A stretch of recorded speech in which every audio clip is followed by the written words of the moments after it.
Hello guys, welcome back to our channel. അങ്ങനെ നമ്മൾ ഇന്ന് വന്നിരിക്കുന്നത് പുലിച്ചിറ മാതാവിൻ്റെ പെരുന്നാളാണ്. അപ്പം നമ്മൾ ഇന്ന് നൈറ്റ് പെരുന്നാൾ കാണാൻ വേണ്ടിയാണ് വന്നിരിക്കുന്നത്.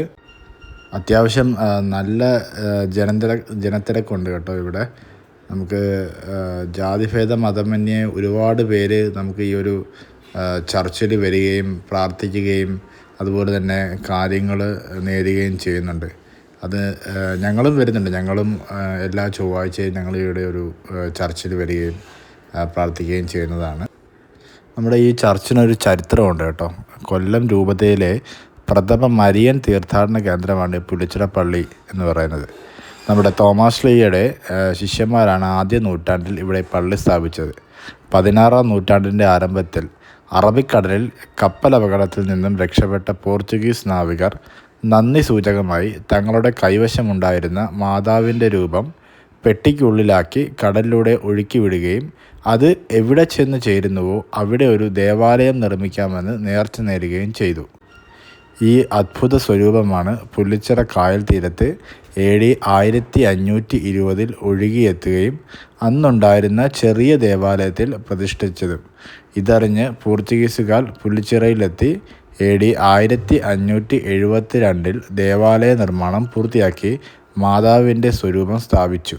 അമലോത്ഭവ മാതാവിൻ്റെ ഈ തിരുസ്വരൂപമാണ് നാനാജാതി മതസ്ഥരെ നൂറ്റാണ്ടുകളായി ആകർഷിച്ച് പഴയ പോർച്ചുഗീസ് നിർമ്മിതി അൾത്താരക്കൂടിന് മുകളിൽ പ്രതിഷ്ഠിച്ചിരിക്കുന്നത്. AD 1627 പുലിച്ചിറ ഇടവക ഔദ്യോഗികമായി നിലവിൽ വന്നു. 2004 ഡിസംബർ 8 കൊല്ലം മൈത്രാൻ അഭിവന്ദ്യ സ്റ്റാൻലി റോമൻ പിതാവ് തീർത്ഥാടന കേന്ദ്രമായി പ്രഖ്യാപിച്ച് ഈ ദേവാലയത്തിൽ വന്ന് പ്രാർത്ഥിക്കുന്നവർക്ക് ഭാഗികമായ ദണ്ഡവിമോചനം ലഭിക്കുന്നതാണ്.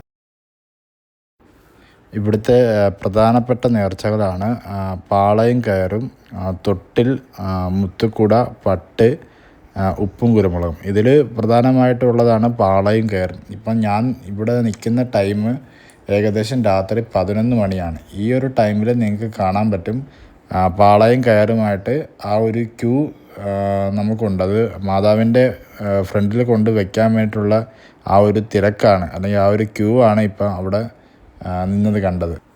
ഈ ദേവാലയം സ്ഥിതി ചെയ്യുന്നത് നമ്മുടെ കൊട്ടിയത്ത് നിന്നും മയ്യനാട് റൂട്ട് ഏകദേശം 3-3.5 കിലോമീറ്റർ കഴിയുമ്പോഴത്തേക്കും അവിടെ നിന്നും ലെഫ്റ്റ് ഒരു 500 മീറ്റർ അങ്ങോട്ട് പോകുമ്പോഴത്തേക്കും നമ്മുടെ കായലിൻ്റെ തീരത്താണ് ദേവാലയം സ്ഥിതി ചെയ്യുന്നത്.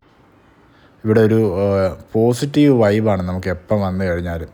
ഇതിപ്പം നല്ല റഷുണ്ട്. നിങ്ങൾ ഈ ഒരു പെരുന്നാൾ കഴിഞ്ഞിട്ട് നിങ്ങൾക്ക് ഒരു ദിവസം വന്നു കഴിഞ്ഞാൽ മനസ്സിലാവും ആ ഒരു പീസ്ഫുൾ അറ്റ്മോസ്ഫിയറാണ്. നമുക്കിവിടെ വന്ന് ഇരുന്നാലും ആ ഒരു മനസ്സമാധാനം നമുക്കിവിടെ എപ്പോഴും കിട്ടും.